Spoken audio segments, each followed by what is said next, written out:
কুড়িগ্রামের নাগেশ্বরীতে বর্ণাঢ্য আয়োজনে ইসলামী ছাত্র আন্দোলন বাংলাদেশের ৩৩তম প্রতিষ্ঠাবার্ষিকী পালন করা হয়েছে।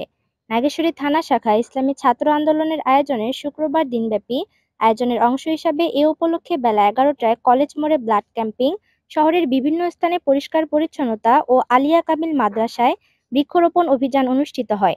পরে বিকেল ৩টায় আল কারিম ক্যাডেট মাদ্রাসা থেকে একটি বর্ণাঢ্য র্যালি বের হয়ে উপজেলা সদরের প্রধান প্রধান সড়ক প্রদক্ষিণ করে নাগেশ্বরী কলেজ মোড়ে এসে ছাত্র সমাবেশ মিলিত হয়। এ সময় সমাবেশ চলাকালে শহীদদের স্মরণে দোয়া মাহফিল অনুষ্ঠিত হয়। ইসলামী ছাত্র আন্দোলনের নাগেশ্বরী থানা শাখার সভাপতি এম আবুল হাসানের সভাপতিত্বে এবং সাধারণ সম্পাদক রেজাউল করিমের সঞ্চালনায় এতে প্রধান অতিথি হিসাবে বক্তব্য রাখেন ইসলামী ছাত্র আন্দোলন বাংলাদেশের কেন্দ্রীয় কার্যনির্বাহী কমিটির সদস্য আহমেদ শাফি। বিশেষ অতিথি ইসলামিক শ্রমিক আন্দোলন বাংলাদেশের কুড়িগ্রাম উত্তর জেলা শাখার সভাপতি আনসার আলী রয়েল, ইসলামী আন্দোলন বাংলাদেশের থানা শাখার সাধারণ সম্পাদক মোহাম্মদ রফিকুল ইসলাম, ছাত্র আন্দোলনের জেলা শাখার সহ সভাপতি মোহাম্মদ কাজীউল হক, সাধারণ সম্পাদক সাইফ মোহাম্মদ শাহ আলম, রংপুর জেলা শাখার সহ সভাপতি আলিম আল আসিফ সহ অনেকে। Nazia Akter Nipa, NK TV।